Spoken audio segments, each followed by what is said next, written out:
Ujian yang paling berat bukannya musibah, bukannya banjir, bukan kehilangan harta, bukannya penyakit. Ujian yang paling berat adalah pangkat dan kemewahan. Habis. Allah. Bukan kerana Allah tak tahu, Allah tahu. Tapi kenapa kita masih lagi nak minta, menadahkan tangan, merayu kepada Allah? Kerana kita hamba dan kita perlu kepada Allah. So semakin kita perlu kepada Allah, makin tinggilah penghambaan kepada Allah. Sebab tu Allah SWT ciptakan daripada ujian-ujian ini supaya kita makin perlu kepada Allah. Apabila perlu kepada Allah, semakin dekat kepada Allah. Semakin dekat kepada Allah, semakin rapat rahmat Allah kepada kita.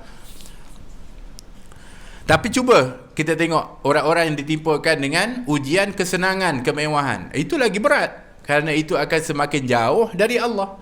Lupa kepada Allah. Bermakna ujian yang paling berat bukannya musibah, bukannya banjir, bukan kehilangan harta, bukannya penyakit. Ujian yang paling berat adalah pangkat dan kemewahan. Habis. Berapa banyak orang yang tewas dengan sebab pangkat dan kemewahan. Yang itu yang paling bahaya sekali. Allah SWT tidak mengatakan, wahai orang yang beriman, jangan sampai kamu lupa kepada Allah dengan sebab penyakit yang menimpa kepada kamu, dengan sebab kemiskinan kamu. Tak, Allah tak ada sebut dalam Quran, cari lah. Tapi Allah kata, la tulhikum amwalukum wala auladukum an dzikrillah. Jangan sampai melupakan kamu harta kamu dan anak-anak kamu dari mengingati Allah. Makna ujian kesenangan itu yang biasanya orang akan lebih lupa kepada Allah. Tapi kalau yang susah-susah ni, orang akan ingat kepada Allah. Bermakna kalau Allah berikan sukar, susah seperti ini, sebenarnya Allah makin sayang kat kita. Dan Allah akan tahu kita akan panggil nama dia. Allah akan tahu kita akan doa kepada dia. Sebab itulah fa du'ai wa ibtihali syahidun li biftiqari wa li hadha sirri ad'u fi yasari wa asari. Oleh kerana itu rahsia kenapa aku minta doa kepada Allah di waktu senang dan di waktu susah. Jangan tunggu susah baru minta. Di waktu senang minta untuk menzahirkan ke penghambaan kita kepada Allah. Jadi kerana kita banyak berdoa, ya Allah lindungilah, ya Allah kita keluar rumah, ya Allah bismillah tawakkaltu ala Allah wala haula wala quwwata. Sebelum ni tak ingat pun nak baca tu kan.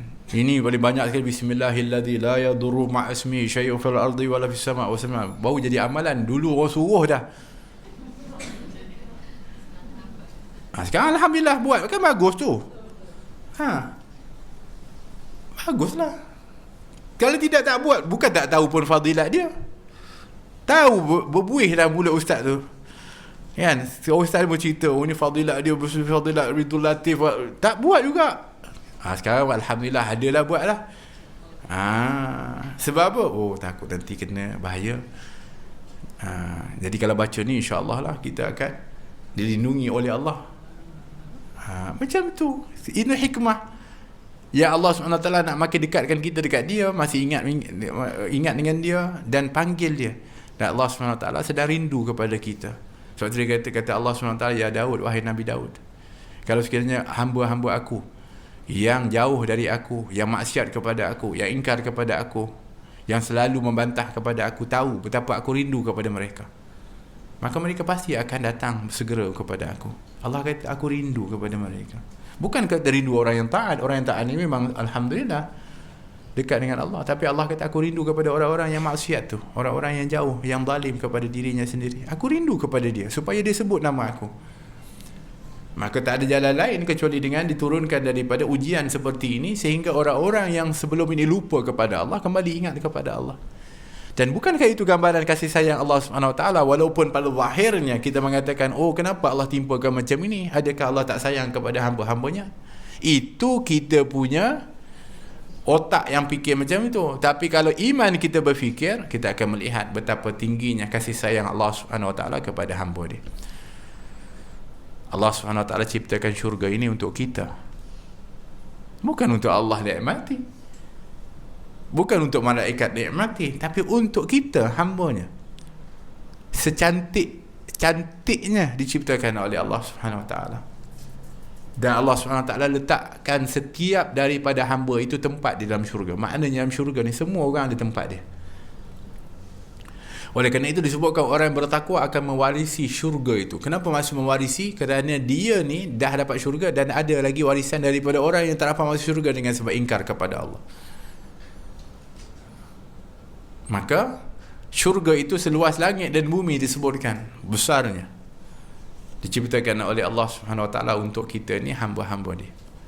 Masya Allah, tabarakallah. Punyalah sayang Allah itu kepada kita. Maka kita dah kena tukar dah balik kita punya persepsi kita, sangkaan kita kepada Allah Subhanahu Wa Taala, sehingga mudah-mudahan apa yang menimpa kepada kita dengan ujian ini bukan semakin jauh kita dari Allah, tapi semakin dekat dan banyak bertambah amal kita kepada Allah SWT. Tambahlah sikit bonus untuk kita ni. Kalau nak selamat daripada perkara yang betul-betul boleh mendatang mudarat, bangun tahajud di waktu malam, minta kepada Allah SWT. Bangun tahajud di waktu malam, merayu kepada Allah SWT.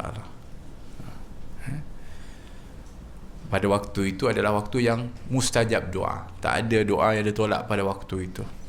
Ainal mustaghfirin, mana orang yang nak beristighfar, mohon ampun, fa'aghfirullah, kata Allah, aku akan berikan keampunan. Ainat taibin, mana orang yang nak taubat, aku akan beri taubat kepada dia. Mandal hajah, mana ada orang yang ada hajat, aku nak tunaikan hajatnya. Dan siapa yang ada keperluan, aku akan cukupkan keperluan dia. 4 ini akan sentiasa dilaungkan pada sepertiga malam yang terakhir. So bangun kita, doa kepada Allah, minta kepada Allah, Allah pasti akan kabulkan. Kalau hari Jumaat, daripada maghrib semalam sampai subuh tadi, rugi kita kalau tak ambil peluang seperti itu, kerana ini adalah merupakan saat yang istimewa di antara kita dengan Allah Subhanahu Wa Ta'ala.